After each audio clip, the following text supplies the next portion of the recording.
Once again, it's good to see everybody here. If you want to turn to Mark chapter 14, we'll pick up our study in the book of Mark there. In Mark chapter 14, at the beginning of the chapter. And what we're studying right now is really the last few days of Jesus' ministry before his death, burial, and resurrection. And so far, his assessment of the situation in Jerusalem is a bit bleak. He has gone there and has seen the things that had been going on in the temple that were against the Father's heart. He had spoken against Jerusalem in the last chapter that we looked at last week. And whereas they were looking for a Messiah that would actually establish the temple and establish Jerusalem and bring back the glory of Israel once again, Jesus is proclaiming judgment against the temple and against Jerusalem at that time. And now in chapter 14, we're going to see some things that are going on in Jerusalem, but also some things that had happened in Bethany. And we'll see a contrast between the two. But let's just start in verse 1 of chapter 14, where it says, "Now the Passover and unleavened bread were 2 days away, and the chief priests and the scribes were seeking how to seize him by stealth and kill him. For they were saying, 'Not during the festival, otherwise there might be a riot of the people.'" So the Passover and the Feast of Unleavened Bread started on the same day. So whenever they started the Passover, they killed the Passover lamb. That would begin the Feast of Unleavened Bread. And it would happen around the 4th of Nisan, going according to the Babylonian calendar. But every year it would happen at this particular time. And here Mark is bringing out when these things are happening because it's significant to why the chief priests and the religious leaders, the scribes, hadn't seized Jesus already. It's because it was only 2 days from the feast. So on the 10th of that same month, people would come and they would select the animal that they were going to offer for the Passover. And so people had already been flooding into Jerusalem. And there's estimations on both sides of the scale of how many people would have actually been in Jerusalem at this time.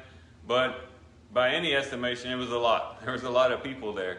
And for them to seize Jesus and kill Jesus right there in the midst of the festival, that would have been very noticeable by the crowds. And given the fact that there were so many people who did see Jesus as, if nothing else, a prophet and a great teacher, this could have sparked a great riot right there in Jerusalem at the feast. And that's something that they wanted to avoid. So one thing that Rome was very big about, and this is the way that they maintained control, was riots. They did not want riots. If a riot was taking place, immediately, like flies to honey, they would go to that spot and flood it with soldiers to make sure that that got snuffed out. They did not want riots. And so the religious leaders here don't want that attention.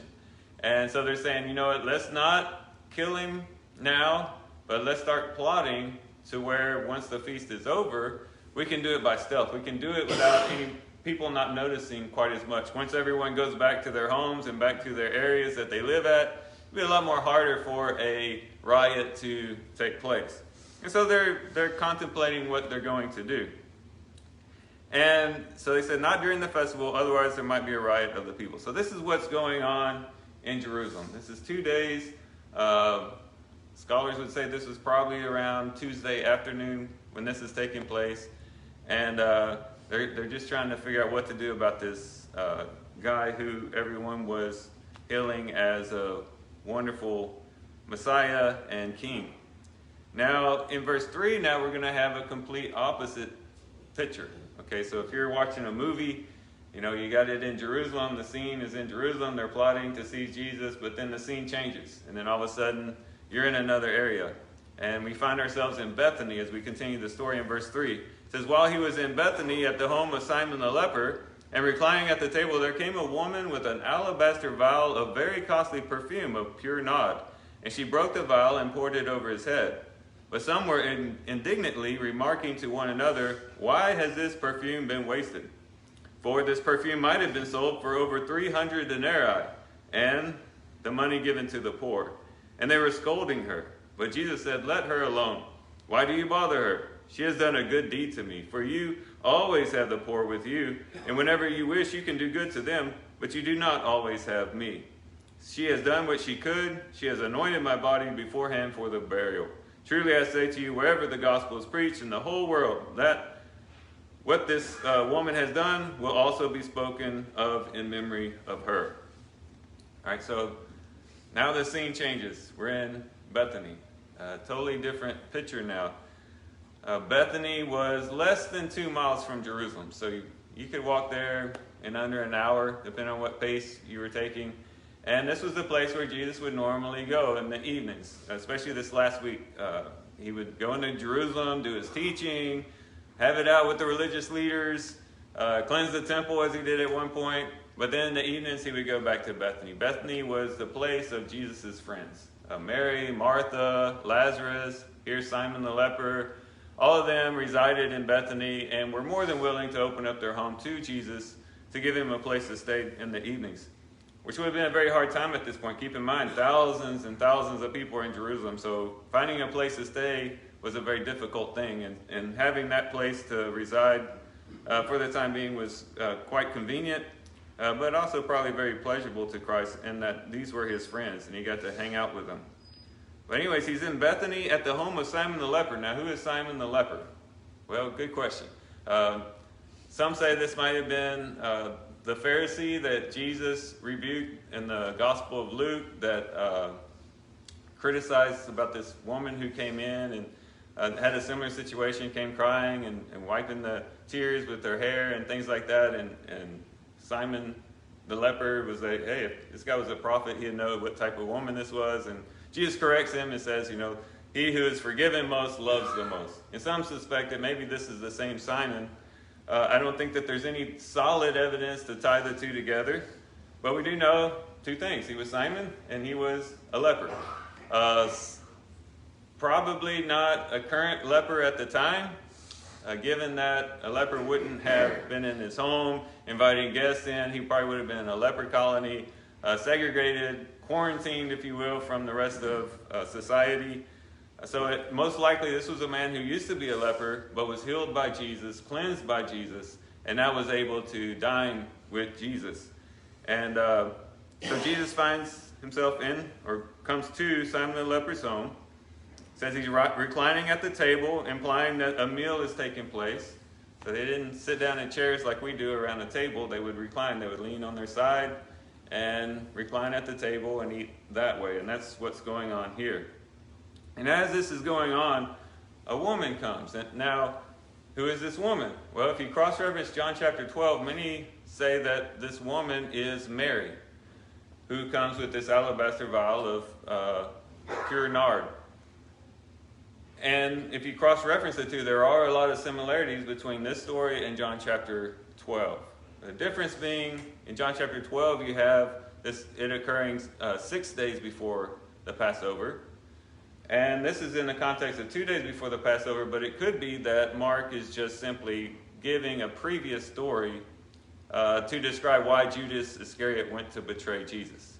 So there's schools of thoughts on both sides whether this was the same story as John chapter 12, which would make this woman Mary, but there's on the other side that says, no, these are two different stories that happen on separate occasions. I'll leave it to you to decide. Nonetheless, it doesn't change the story. This is a woman who was ready to pour out something that was the most precious thing in her life upon the Lord. And she comes with this alabaster vial. The alabaster was just a type of stone that it was made out of. It looked very much like maybe like a ceramic. Today, that's the closest thing I can think of.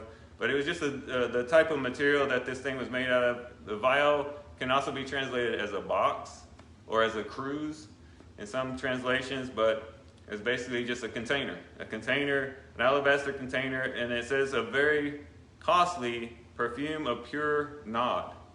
And when you really look and see what that pure nard was, you understand why it was so costly. The nard was actually made in East India, from a plant in East India. through a process that it would undergo, and then, of course, it would have had to been transported all the way to Bethany, or probably attained it in Jerusalem or somewhere in that area, but nonetheless, it would have had to been transported. So there was a lot of shipping and handling when it came to this nard. It was expensive, and they didn't have UPS trucks and airplanes to ship things. If you got something that was transported, it brought a lot of value to it. And then that pure nard, it says, literally that would be translated genuine. And some even see that as a technical term for it. There was also the original language, that word that's used for genuine or pure could also imply a technical term for another type of fragrant spice that would be added to this to make it even smell better, that was actually found in the area of Palestine. But the process by which they came across that was very intense. You would get very little for what you were harvesting, and it made it very expensive as well. So this was not just, cheap cologne that you would buy at Walmart or something like this. This was very expensive stuff. And keep in mind, too, that oftentimes a woman would have this alabaster vial of pure nard for the occasion of her marriage. So whenever she would become married, that was a symbol of her giving her life to her husband. Then she would break her alabaster vial, saying there on the wedding night, and saying, look, I'm dedicating my life to you. I'm pouring out my life to you to be devoted to you. And so this was a very big gesture by this woman in giving her most precious thing to the Lord. And it says she broke the vial and poured it over his head. Now, when we see break the vial, we probably think like a piggy bank. You break it and then everything comes out, the change comes out. But most likely it had this spout on this container, and you would just break the spout, and when you broke that, then it would allow for you to then pour out the contents. And most likely that's what's happening. She breaks the part of it that would allow it to pour out, and then she pours it on his head. In John chapter 12, it's interesting that Mary does a very similar thing, if not the same thing, but there the focus is on anointing his feet. So if these are two separate occasions, it would be interesting to see 4 days earlier him being his feet anointed, and now his head being anointed. But it has significance even if you put it in the same place. But so his feet are anointed, his head is anointed, being prepared for his burial, as he later would explain. And here, this was just this grand gesture by this woman to give her most precious thing to the Lord, showing devotion to the Lord, commitment to the Lord, submission to the Lord. And listen to how people respond. It says, some indignantly remarking to one another, why has this perfume been wasted? You can almost see them as they're observing what's going on, just kind of whispering to each other, talking to each other. She's wasted this perfume. It says it might have been sold for over 300 denarii. A denarii was a day's wage, so you're looking at almost a year's wage that would have been basically acquired by selling this little vial of perfume. And it says the money given to the poor, and they were scolding her. There in the original language, it means to snort with anger. So that's what's being talked about. They were snorting with anger as they observed what was going on. So they're just really looking down their noses at this woman, maybe even snorting with their noses at this woman, and just criticizing her. Here she made this grand gesture to the Lord in devotion and commitment, and they're just criticizing her. And the Lord says to them, let her alone. Why do you bother her? She's doing something good. She did a good deed to me. Says, you always have the poor with you, but you're not always going to have me with you. And there he's not talking about being with us in the sense that, lo, I'm with you always, even to the end of the age, Matthew chapter 28. There in the sense of physically being with them. Physical with the ability of anointing him physically with an alabaster vial of pure nard. This is an opportunity that she was seizing on that would be lost had she not taken hold of it and made use of the opportunity right there before her. And he says that the poor, you're always going to have the opportunity to help them. But me, you're not always going to have the opportunity to do this.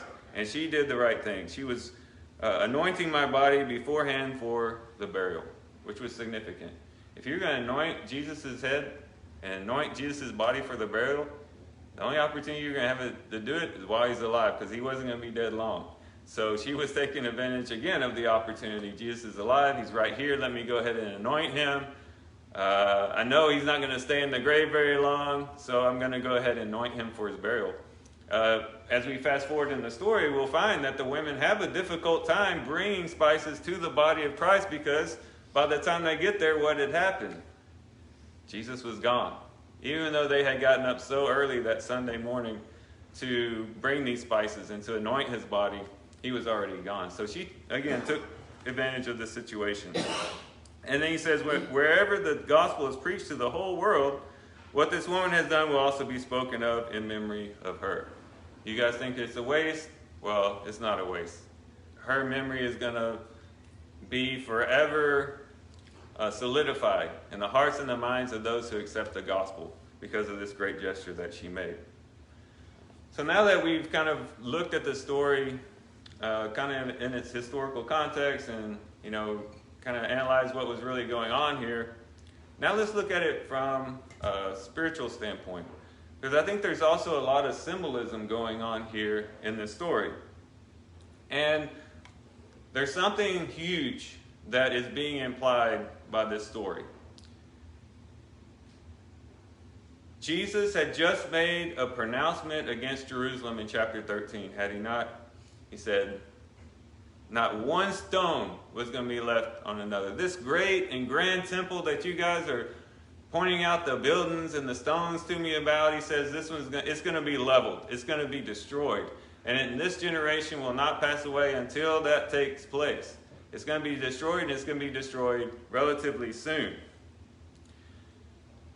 Which, to us, we say, okay, well, the temple was destroyed. But to a Jew, hey, that was the place of God's presence. That was a place where we go to meet, to worship the Lord, to offer our sacrifices to the Lord. Our whole religion is centered around Jerusalem, and specifically the temple. And now he's saying that it's going to be destroyed. The Messiah was supposed to come and glorify the temple in their minds. He was supposed to come and raise up Jerusalem over the nations, and all the nations would pour into her, and she would have preeminence among everyone, and all the glory of the nations of the Gentiles would come and bring their glory to her. But Jesus is talking about the fact that the temple was going to be destroyed and leveled. But immediately after that, what does he do? He finds himself in the house of a leper, which I think is significant. And I think it's significant that Mark puts this story where he does, in stark contrast to what was just being spoken about the temple. Because now the presence of God, the manifested glory of God, was not going to be in the temple. Where was it going to be? It was going to be in the house of individuals, in amongst God's people. In other words, the God that once was inaccessible is now going to be very accessible. The God in whom you had to travel miles just to kind of be at the gate of where he was residing was now going to come and reside with the people themselves. Simon the leper, this woman, guess what? They wouldn't have had full access to the temple. As a leper, you were not allowed in the temple, not even close to the temple. The woman, at least they had a woman's court, which I think is significant. That is where the treasury was. We'll let you go where the treasury is, but not into other places of the temple. But they didn't have full access to the temple. These people were restricted. And even though Simon the leper had been cured and probably purified, went through the purification process with the priest, he could look back on his life and remember all the years that had passed in which he was not allowed into the direct presence of God, into the temple, where they believed that was what it was all about, where God was. But now Jesus leaves the temple, after pronouncing judgment on the temple, leaves Jerusalem. The manifested presence of God, God in the flesh, leaves the temple, and where does he go? He goes into a leper's house. The God that once was distant, the God that was once in a particular locale, at least in the Jewish mindset, is now coming into the house, into the lives of people, to dwell with them, to dine with them, to have fellowship with them, and to impact them in a very direct way. And so this is a wonderful, precious truth that, hey, God had done something new.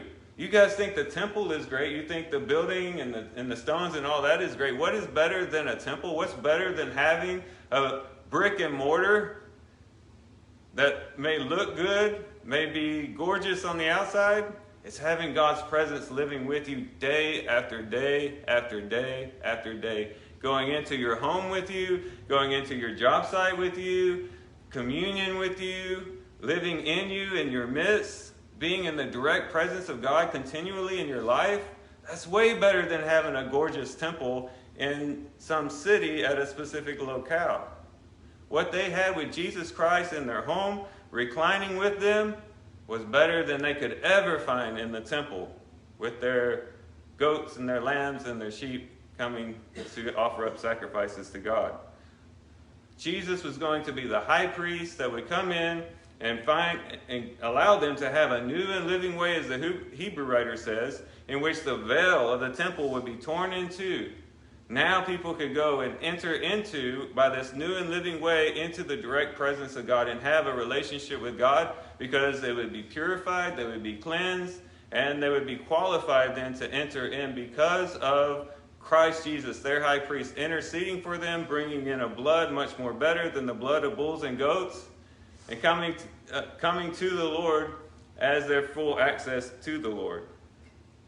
And so we see a movement of God's presence in this story. A very accessible God. And really, we could have followed that theme all through the book of Mark. As we looked at all these different stories, mainly we focused on Jesus' teachings to the disciples, things they needed to learn for their ministry. But we also could have followed that line as well. Seeing the accessible God through Jesus Christ. The one who is touched, the one who does touch, the one who speaks, the one who anoints eyes with mud, the one who does all these things and is interacting with the people, hands-on with the people, accessible to the people. That's a theme through the book of Mark as well. But here he is in the home of Simon the leper, reclining at the table, eating dinner with them. Now, when we think about it from that standpoint, we can see that this Simon the leper and then also this woman can also be symbolic of the church as friends of Christ, as those who were in the presence of Christ in this particular situation. Simon the leper can symbolize the church in that he was a leper, but yet he was cleansed. He was cured of his leprosy. Leprosy, as we've talked about before, has clear symbolic indicators towards sin. If you think about leprosy, it's contagious. Sin is contagious. Remember 1 Corinthians chapter 5, the guy that was living or sleeping with his father's wife. Paul says, hey, take care of it, because sin is like leaven that will spread through the church. If you're so accepting of that relationship, then people can do anything, and it'll open up the door for all types of immorality. Sin is contagious. It spreads. Sin also destroys. Leprosy would eat away at the flesh until it produced death. Sin does the same thing to the soul. It eats away at the soul. It contaminates the soul, until it produces death. The wages of sin is death, Romans 6:23. So there's a lot of, correlation between leprosy and sin. What leprosy does physically, sin does spiritually. And we have all been lepers. We are all, you could call me Joey the leper, and you could call each of you the leper, because we've all have experienced the leprosy of sin. All of us have sinned and fallen short of the glory of God, Romans 3:23. All of us know what it means to taste death through sin, to know what it means like to be separated from God. As a leper knew what it meant to be segregated, quarantined, separated from the people of God, so we know how it feels to be separated from God through our sins. Our impurity, our uncleanness, our rebellion from our sins kept us separated from God. But like Simon the leper, We are not current lepers because we've been cleansed. We've been purified. We've been cured through the death of Jesus Christ. His blood has cured us of our sin. His sacrifice was like the ashes of the heifer that they mixed with the water for purification. His sacrifice was for our purification. We have been cleansed. And so now we are ex-lepers. We once contaminated by sin, once overtaken by sin, once destined for death through sin, have now found life through Jesus Christ. But the woman can also symbolize the church, and women oftentimes did symbolize the church. If you go to Ephesians chapter 5, Jesus says, as Christ loved the church, so husbands ought to also love their own wives. And he quotes there from Genesis chapter 2 where it says, a man shall leave his father and mother and shall cleave to his wife, and the two shall become one flesh. He says, this is a mystery, but I speak of Christ and the church. Adam, a symbol of Christ. His wife, Eve, a symbol of the church. And that theme follows through the whole Old Testament. If you see any woman that takes preeminence in the Old Testament, typically you can pick out some symbolism of the church in her life. And that really follows through, by the way, with Rebecca. That's an interesting study. But nonetheless, women in scriptures typically symbolize the church. And here this woman can symbolize the church as well, as she pours out what is precious to her upon the Lord. When she comes to the Lord in submission, pouring it on his head, the head being a symbol of authority. 1 Corinthians chapter 11 talks about that in some detail. The head is symbolic of authority, and she's pouring out what's precious to her upon the head of Christ and showing that she is submitting to the authority of Christ in her life. And that's what we as a church do. It's not that we're just cleansed of our sins. Whippy, we're cleansed, we're free of our sins, we're purified. Okay, now let's go back living our lives again. No. Then we transition from being Simon the leper to the woman, who now we give our lives to the Lord, pouring out our lives, our hearts to the Lord, giving our all to him, giving even sometimes what is the most precious things to us, giving it over to him, saying, you are now my husband. You are now the one that I submit to. You are the one that I submit to your authority as I pour out my life, my soul to you. And so these two people can symbolize both aspects of the church, both in us coming to Christ, but also in us living for Christ from that point on. So, given that, then we should do the same thing that they did. Practically, we should do the same thing that Simon the leper did, and we should do the same thing that the woman did. What was Simon the leper doing? He was letting Christ into his home. He let Christ into his home. He accepted the presence of God into his life, the presence of Christ into his life, but then he also feasted with Christ. And that's what we as Christians should do. In Revelation chapter 3, when Jesus was basically writing a letter through John to the church at Laodicea, he was writing to a church that had become lukewarm. In other words, I guess you could say, for lack of a better term, they had really been good for nothing. They hadn't been really benefiting anyone. They weren't the cool, fresh, refreshing water that revives people, that brings life back into people who are on a long journey that could be refreshed. They weren't doing that. Nor were they the warm, healing, spa-type water that brings healing. They were just lukewarm. And he said, I want to spew you out of my mouth. They had become overtaken by materialism, riches, pride. They thought they had it all together. They thought because they were materially blessed that they must be spiritually blessed. They had gotten off base, and they had lost their salt. They had lost their light into the community. And this is what Jesus says to them in verse 20 of Revelation 3. Behold, I stand at the door and knock. If anyone hears my voice and opens the door, I will come into him and will dine with him, and he with me. Oftentimes that's quoted to the non-believer, right? Jesus is standing at the door of your heart, and he's knocking, and he wants to come in. That is true. Jesus does want to have fellowship. That's one of the reasons he died for us, so that he could have fellowship with ex-sinners, so that he could purify us of our sins and have communion and fellowship with us. But that's not really true to the context. He's talking to a church. He says, look, You guys have been pushing me out the door. You've been pushing me out the door with your materialism, with your industry, your careers, everything that you've been chasing after, the worldly mindset that you've had, have all the while been pushing me out the door. And behold, I stand at the door and knock. Let me back in. If you let me back in, oh, we're going to have sweet fellowship. We're going to have communion. It'll be like we're feasting together around a meal. And that's what Simon the leper did in a very real way. He opened up his doors to the Lord. The Lord came in and he feasted with the Lord. But on a spiritual standpoint, we should do the same. We should open up the doors of our heart to Christ. To stop pushing him away because of our own agenda, because of our own desires, for our own comforts, for the things that we are chasing after, that just continually push him aside. I'll get to you later, Lord. I'll do that someday, Lord. I'll get around to it, Lord. Or maybe not even thinking about it at all. And we're keeping him outside the doors of our hearts and of our minds. And we need to open up our doors and say, Lord, come in. I want you to take over my house. I want you to take over my life.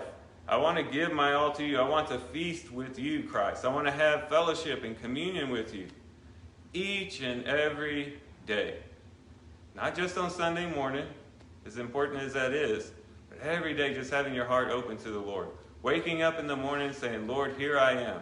Come into my life. I want to give myself over to you. I want to feast and dine with you. Well, what kind of food do we eat when we eat with the Lord? You ever think about that? We eat of Christ himself. John chapter 6. We eat of his flesh and we drink his blood. Eat his flesh and drink his blood, yeah. That sounds shocking, and it sounded shocking to the people who first heard it. But in the context there, it's in, what must we do to do the works of God? He says, believe in the one who sent him. Or believe in the one whom he sent. And then he gets into this idea of eating his flesh and drinking his blood, indicating that what he's talking about is receiving him by faith. When we receive Christ by faith, it's as though we are eating of Christ. We're taking him into our lives. We're taking him in by faith for life, for sustenance, for everything that we need for eternal life. And so when we open up our doors to the Lord, we're just feasting on the Lord by faith. We're taking him by faith.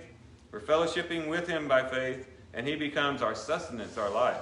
In a world where there is no true sustenance, where we just feel empty, when we feel like we're spinning our wheels, we feel like even in our highest days, we realize that there's just something missing, there's emptiness there, the Lord can come in and fill those gaps. And he can come in and fill our lives and give us true life. So we'll be like Simon the leper, inviting the Lord in and feasting with him. But at the same time, not only is there a taking in, there's a pouring out, which is symbolized by the woman here. It's not that we just come to the Lord and say, give me, and, give me the sustenance, give me the life, give me the fellowship, the communion, but I don't want to give any output. Well, that's where the woman comes in. She came in pouring out what was most precious to her onto the Lord. Pouring out that alabaster vial of pure nard. And you almost get the sense that she didn't do it reluctantly. It's not like she said, I don't know. No, she just readily poured it out. Said, Lord, you're worth it. You're worth all the nard in East India or in the whole world. I pour it all out to you, Lord. And that's really where it comes down to. Do you see Christ as worthy of your full devotion, of your commitment, of your dedication to him? Our pouring out is really based on our view of his worthiness. If we really see Christ as worthy of everything, worthy of all creation, worthy of all glory, worthy of all worship, worthy of all devotion, if we really believe that, we might sing that but not really mean that. If we really believe that, everything we pour out to him will be worth it. And we would be more than ready to pour out our lives, our souls, our hearts to the Lord, to give our all to him. Pouring it not only on his feet in worship, but also pouring it on his head in submission to his authority. Giving our all to the Lord, that should be our response. Not just saying, well, I'm glad I'm not a leper anymore, and then going about my life. Oh, Give it all. Well, how do I do that? The same way she had to do it. You got to break that vessel. You got to break that box. You got to break that heart. You got to break that heart that's solidified, that stands in opposition to Christ, that says, no, I want life my way. No, I want to do things my way. I want to live for self. That's got to be broken. Ourselves have to be broken within. Jesus said, you must deny yourself, take up your cross, and follow me. Deny self, crush self, and what will come out is that sweet fragrance, that sweet aroma to the Lord. Breaking ourselves before the Lord, breaking ourselves of our pride, of our desire for power, our desire for possessions, our desire to keep up with the Joneses, to keep up with materialistic society that we live in. We got to be broken of that. And when we break our vow, something sweet comes out. In 2 Corinthians chapter 2, Paul basically had a daily experience of this each and every day. We see this as something as a high spiritual life and something that you only attain to every once in a while. No, Paul and his companions just lived this out continually in the way that they lived. Again, this is 2 Corinthians chapter 2, in verse 14, where he says, but thanks be to God, who always leads us to triumph in Christ. 2 Corinthians 2:14. And manifest through us the sweet aroma of the knowledge of him in every place. For we are a fragrance of Christ to God among those who are being saved and among those who are perishing. To the one an aroma of death to death, and to another an aroma of life to life. And who is adequate for these things? For we are not like many peddling the word of God, but as from sincerity, but as from God. But as from sincerity, but as from God, we speak in Christ in the sight of God. In other words, everywhere that Paul and his companions went, what were they doing? They're just letting out the aroma. The aroma, the fragrance of the knowledge of Jesus Christ in every place that they went. Speaking of Christ, living out Christ in their lives. Why? Because they had become those broken vessels. They were persecuted, but not torn down. All those things. They were chased after, but not destroyed. They were living a life of brokenness, and the more and more they lived out the death of Christ, the more and more the aroma of life of Christ began to ascend. And to some people, that aroma was sweet. To others, it was not so sweet.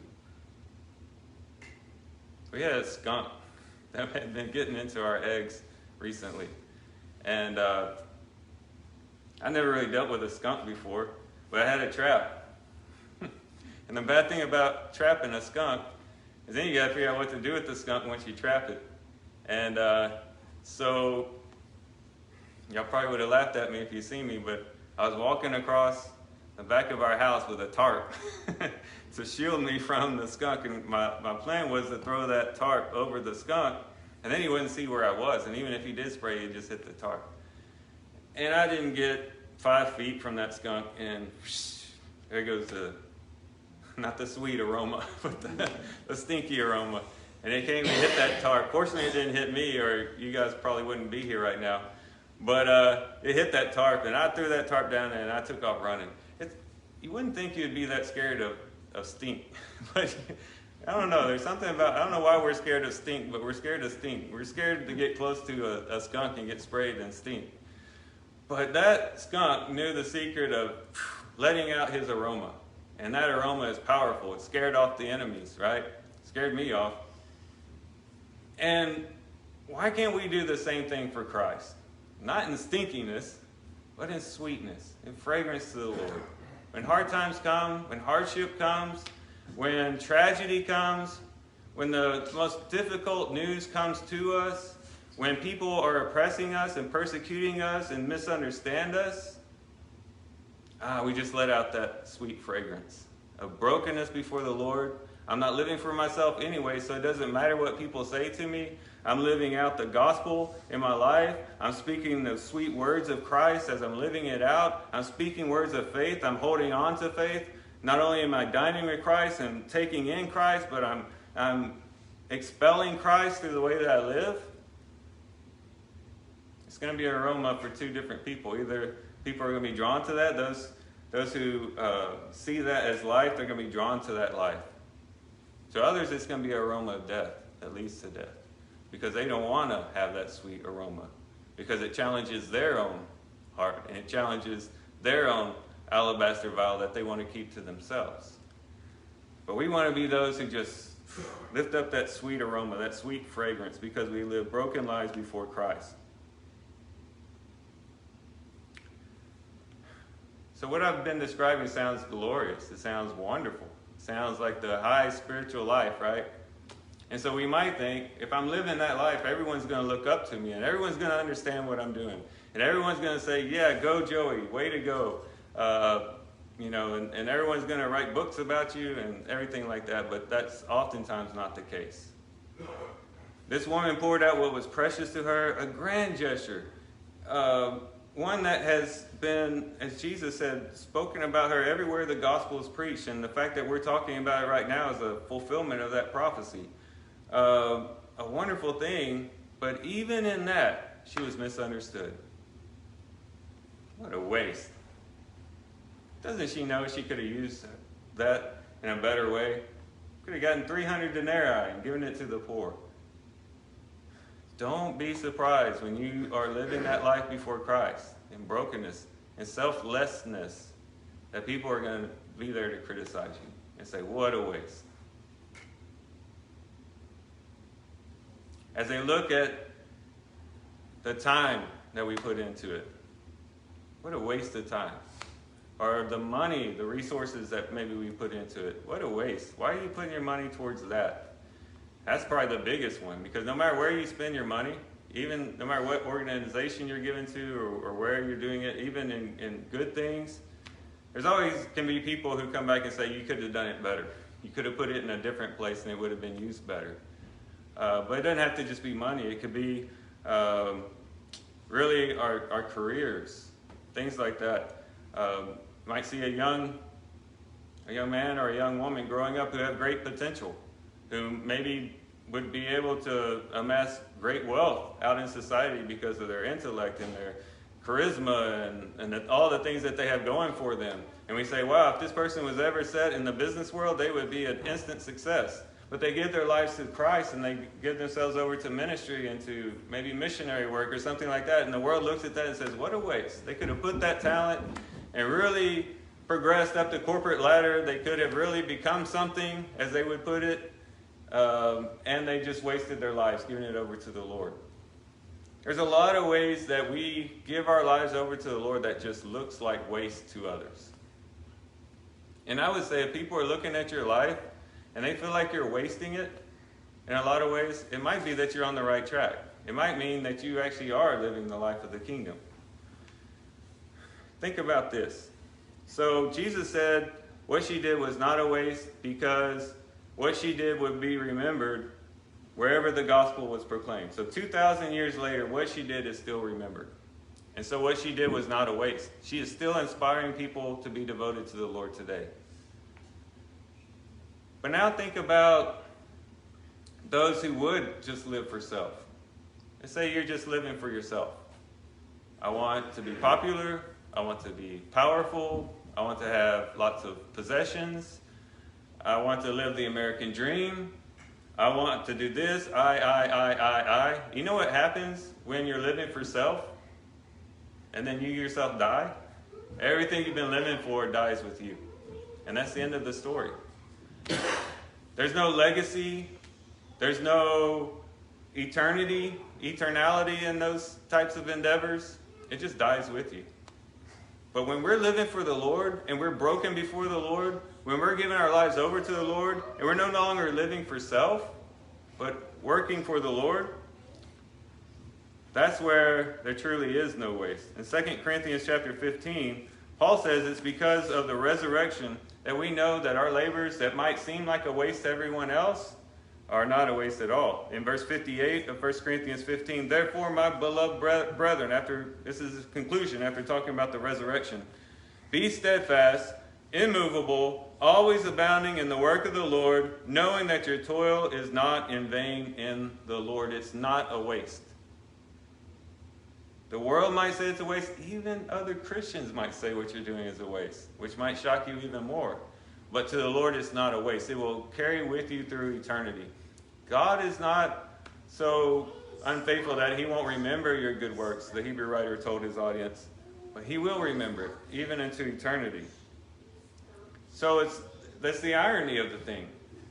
So those who think, yeah, you need to do this, you need to follow this career plan, you need to do this, and you need to acquire this much wealth, and you need to do this, this, and the other in order for your life to not be wasted. Actually, in the end, it just dies. And in a sense, it is wasted. Not that those things aren't important for other reasons, but if that's all you're living for, and if that's all you care about, and that's what you think life is all about, it's going to be wasted when you die. But if you're committed to the Lord, you're laying up treasures in heaven, not treasures on earth. When you're pouring out your life to the Lord, even though it looks like a waste now, guess what it will look like in eternity? It's going to look pretty good. It's going to be like, I'm glad I made that investment. I'm glad I gave my life to the Lord in brokenness. It'll be worth all the while when we see the end result in eternity. Jesus would say to those who think that we're wasting the same thing that he said to her. He said, let her alone. Why do you bother her? She has done a good deed for me. And this is something we got to look out for. That we don't become like those who criticize others in their devotion to the Lord. Why do you keep criticizing them? Oh, you could have done it better this way, or you could have done it better that way, or why didn't you do this? Hey, if someone's doing it out of a heart for the Lord, out of commitment to the Lord, out of devotion to the Lord, why do you bother them? They're doing it unto me. Leave them alone, you might say. So we don't want to be on that side of it. And he says, she has done what she could. She has anointed my body beforehand for the burial. She's done what she could.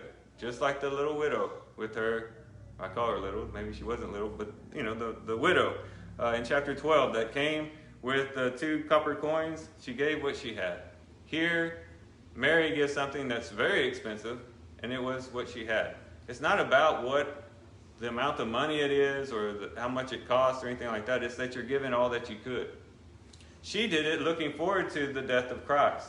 Looking ahead to the death of Christ, she gave her all. We do it looking back at the death of Christ. Looking back at the death of Christ, we give our all. So she anointed Christ in anticipation for his burial. We anoint Christ in remembrance of his burial, knowing that he died for us. Now we'll pour out our lives for him and give ourselves over to him. And truly I say to you, wherever the gospel is preached in the whole world, what this woman has done also will be spoken of in memory of her. And when we live broken lives before the Lord, it will always be in remembrance, as we talked about before. And it says in verse 10, then Judas Iscariot, who was one of the 12, went off to the chief priests in order to betray him to them.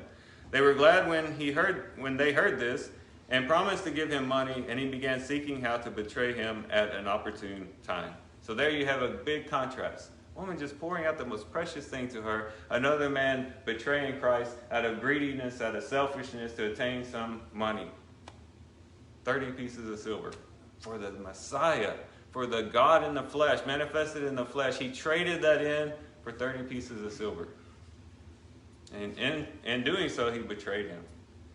So I'd offer this up to you. These are the two. There's a fork in the road. And there's 2 ways that we can go. Pour out our all for the Lord.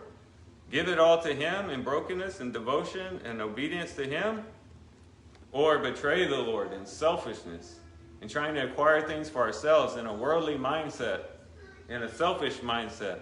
Those are the 2 paths that we choose. There's no middle ground. You're either completely devoted to the Lord or you're not. Jesus said, either you're for me or you're against me. There is no gray area. We're either totally committed or we're not. We have to make a decision, which one will we be? And that's where I leave the lesson with you this morning. What will it be for you? Will you come to the Lord knowing that you yourself have contracted the leprosy of sin that we all have contracted? Knowing that sin has been eating away at your soul, giving you guilt, and realizing that you're separated from God, realizing that you're where you truly belong in the center of God's heart. You have now been in the outskirts of that. You've been pushing Christ away outside the doors of your heart. come to him and you'll find cleansing. Come to him like Simon the leper, who we can imagine at some point touched or felt the hand of Christ touch him and bring healing and cleansing. Christ can do that for you today. And if you're here today and maybe you have been cleansed of leprosy, but you just haven't really been living a devoted life to Christ, now is the time to say, I'm ready to break my vow. I'm ready to pour my life to him. And if you need prayers in connection to that, if you want us to kind of circle the wagons around you and pray for you and help you in that, you can come forward as well. We just ask that anybody who has a need, who either wants to give their life to Christ and honor Christ in baptism, giving your life and committing your life to him in baptism, or if you need prayers, whatever your need may be, please come forward as we stand and sing the song that JT has prepared.